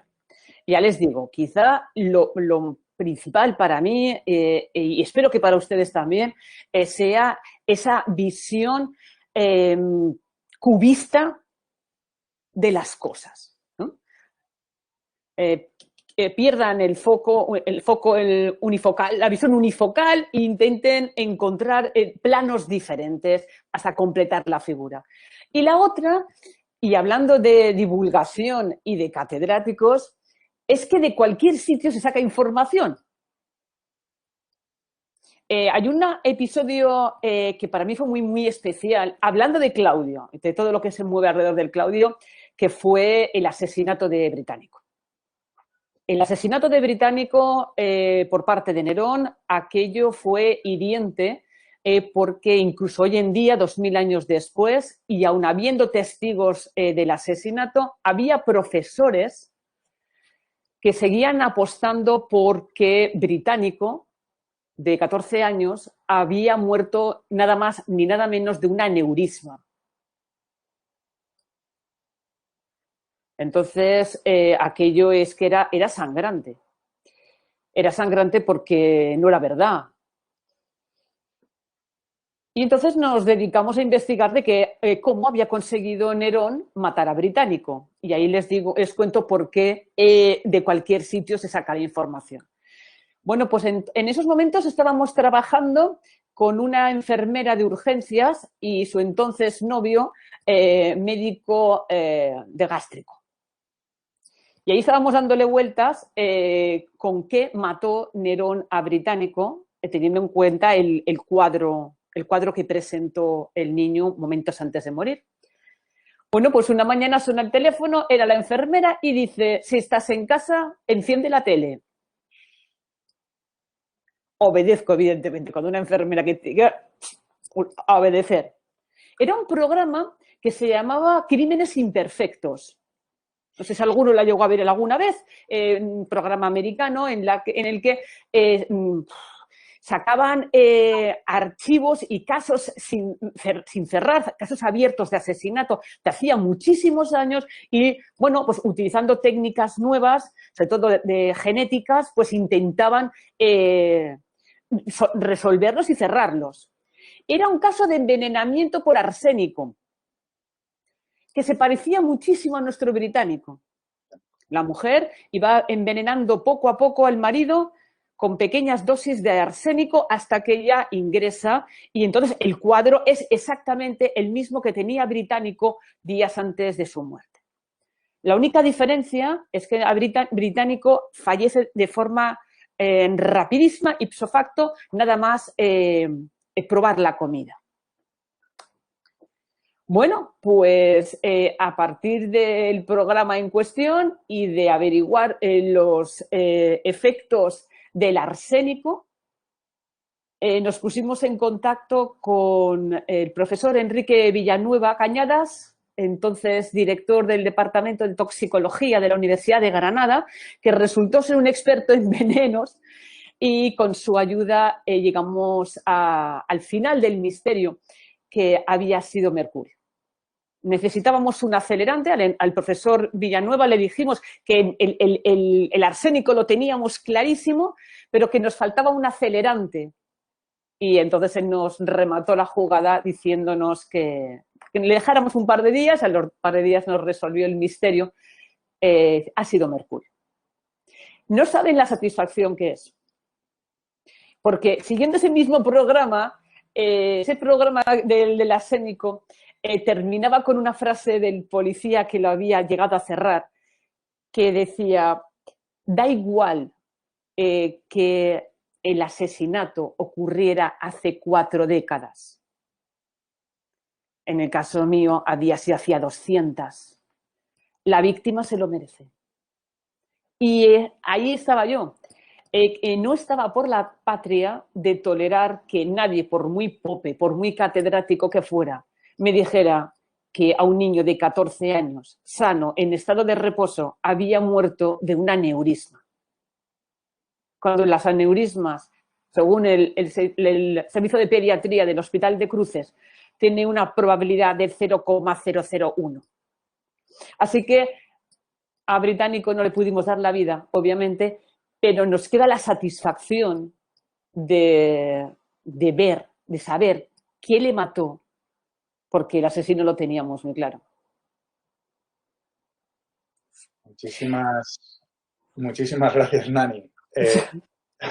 Preguntan, bueno, la verdad es que están embelesadas todas las personas. Pregunta también ese Villegas, bueno, una curiosidad, si es cierto que Adriano, según ha leído, se trajo un amante de Grecia. En realidad no. más de uno y no solo de Grecia.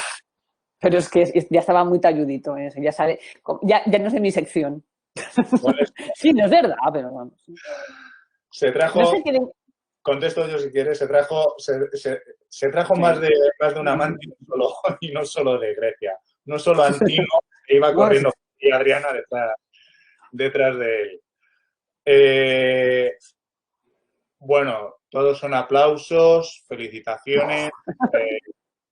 No sé si hay más preguntas, más reflexiones, más cosas que queráis preguntar a Paco, el editor, a Nani como autora, a Javier como director del departamento, a mí mismo también como miembro del departamento. Yo simplemente, bueno, a mí siempre me gusta decir una cosa de los libros, que en esta ocasión no he dicho, y es una fortaleza. O sea, yo ya publiqué en su momento una reseña, aunque cortita, en La aventura de la historia, en el número de este mes. Está publicada la reseña. Vais a encontrar otra mucho más profunda, mucho más detallada en el próximo número de Espacio, Tiempo y Forma, que bueno, que si las circunstancias lo permiten, en breve verá la luz. Y a mí siempre, como digo, me gusta decir algo del libro. Y yo voy a decir una fortaleza, y no es un cumplido, Nani. A mí me gustan los libros que me hacen pensar, que me mosquean. Y este libro me ha mosqueado. A mí este libro me ha ayudado a pensar. O sea, me ha permitido hacer ese ejercicio de reflexión que yo siempre busco en los libros. Por lo tanto, felicito a la autora y felicito al editor por haber logrado un libro que echa por tierra más de un dogma, que acerca conceptos manejados por muy pocos con un lenguaje muy asequible. Y como digo, insisto, felicito porque me ha permitido pensar y dar respuesta a varias preguntas que circulaban por mi cabeza. O sea que animo a la autora a escribir más libros así y animo al editor por apoyar este tipo de publicaciones y por favor que sigamos conspirando, que creo que falta. Yo animo también a todos... todos nuestros amigos, alumnos que están ahí, que no sé si se han planteado llegar a doctorado, a realizar una tesis. Sé que hay muchos alumnos de primero que todavía lo tienen muy lejos. Pero hace unas semanas que Miguel Ángel y yo estábamos hablando, bueno, un poco de la falta de entusiasmo a veces de los alumnos de doctorado a la hora de, pues eso, de meterse en el lío. A mí me produce cierta decepción cuando animo a alguien a hacer a tercer ciclo y te dicen, ay, no, qué rollo, ¿para qué? Y eso con cara de asco al mismo tiempo. Y la verdad es que a mí lo que me gustaría transmitir, porque al fin y al cabo cosas de la edad es hijo de adolescencia, de la tesis, que nosotros nos lo pasamos bomba. O sea, nos lo pasamos bomba. Cuando momentos antes de entrar en el tribunal, no sé qué miembro de los 5 que había. Ahí reconozco que no sé quién fue, no sé ni siquiera si fue Inma, la secretaria del departamento, no sé, alguien se acercó y me dijo, bueno, que no pasaba nada, que seguro que se me pasaba muy deprisa. Vaya, parecía que iba a levantar el paritorio. Y le dije, no, si aquí hemos venido a pasárnoslo bien. Y de hecho, cuando terminamos, preguntamos si podíamos repetir y nos dijeron que no. En resumen, elijan un tema que seguro que lo pueden encontrar en el que disfruten. No saben, de verdad, aquí, durante todos estos años que hemos traído a los niños a la luz, estuviera aquí la profesora Fernández Uriel, porque los llamaba a los niños, el drama, y se lo digo con toda sinceridad, fue cuando uno de los 2 directores, el profesor Fernández Odar, pues que curiosamente ha tenido el mismo problema médico que el profesor Lara Peinado, dijo, hasta aquí. Un día fui al despacho y me dijo, hasta aquí. Y le dije, no me lo puedes hacer. Y me dijo su frase lapidaria, la mejor tesis es la tesis terminada. Lo que queda mucho, eso lo dejas para después, pero hay que terminar. Y no saben el drama que fue, ¿eh? O sea, fue un drama porque después de 2 años había que terminar una experiencia que para los tres, tanto para Pilar Fernández Zuriel como para él, como para mí, había sido, pero de verdad, nos pasamos 2 años riéndonos, disfrutando, pero había que poner punto y final, por lo menos en esa parte. Así que les animo que no es un drama, que no es es un trabajo, a ver si me entienden. No les voy a dar la imagen de que no se hace nada, no, se hace mucho, pero se hace de una forma muy agradable. Y lo que les comentaba antes, de que de cualquier sitio pueden encontrar información. Aquí yo supongo que si algún pope me está oyendo o se entera que digo estas cosas, que no solamente utilizo las fuentes, sino también, es que el profesor Navillo y yo nos leemos la mente. Y que no solamente se utilizan las fuentes, que obviamente, como verán en el libro, pues obviamente tengo que tirar de ellas, tengo que tirar de epigrafía, tengo que tirar de arqueología, pero es que también tengo que tirar de biología, de medicina, de química, de ciencias experimentales. Tengo que tirar de programas de televisión y tengo que tirar de escritores, hablando de literatura y hablando de escritores. Una de las anécdotas y de las aventuras de este libro fue cuando conecté con Steven Saylor. Steven Saylor es licenciado en Historia por la Universidad de Austin, es norteamericano, vive a caballo entre Los Ángeles y Austin y es escritor de novelas de misterio ambientadas en Roma. Tiene muchas cosas, pero principalmente es más conocido por su serie de Roma sub rosa. Bueno, pues le mandé un email porque necesitaba que me conectara. Él tenía uno de sus libros en los que describe magníficamente la rebelión de los esclavos de Espartaco, y le mandó un email, la verdad, con nula confianza, porque es una figura en Estados Unidos, preguntándole que yo necesitaba niños esclavos, educación de niños esclavos, y él, ¿qué sabía? Pues muy amable, me contestó, me dijo que lo que yo necesitaba él no lo tenía, pero me remitió a la Universidad de Nottingham. En Nottingham me dijo que tampoco lo sabía, pero que tenían a alguien en una universidad de Australia que seguro que sí. Y en Australia encontramos la solución. O sea, y les digo que en cualquier sitio en el que menos piensen, en el menos académico posible, pueden encontrar un hilo para su investigación, pueden encontrar una pista, pueden encontrar, como ha sido nuestro caso, una inspiración.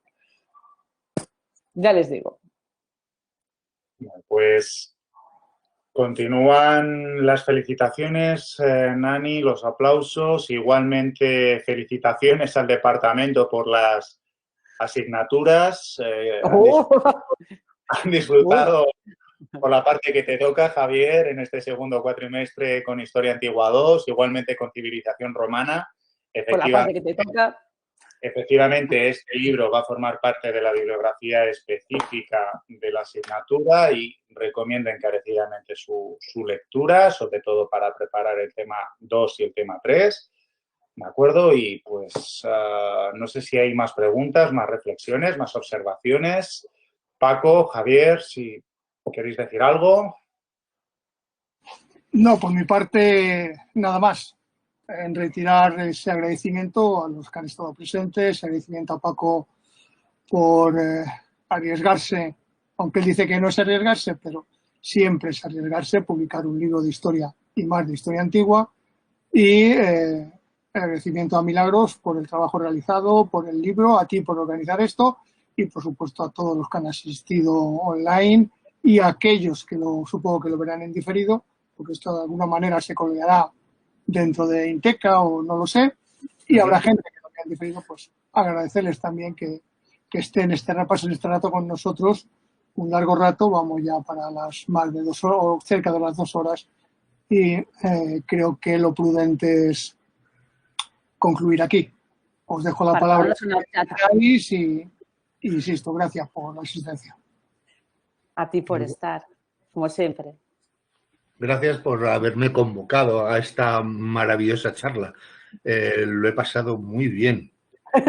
Y esto no es lo mío, pero te quiero decir, lo he pasado muy bien. He aprendido muchísimo. O sea que te cedo la palabra a ti, Miguel, para que Miguel Ángel, para lo que sea. Pues nada más, reiterar mi agradecimiento. O sea, yo igualmente me lo he pasado como un enano. Creo que actividades de este tipo hacen falta. Ojalá las podamos repetir con más frecuencia. Y bueno, yo creo que todos los miembros del departamento pues estamos, y también Milagros Nani como autora del libro, estamos a vuestra entera disposición. Reitero el agradecimiento y nada, la grabación pues estará disponible muy probablemente a mediados de la próxima semana y se les facilitará todo, vamos, a toda la persona, a todas las personas que se hayan apuntado independientemente de una modalidad u otra. Pues nada, como decía Javier, vamos camino de las 2 horas.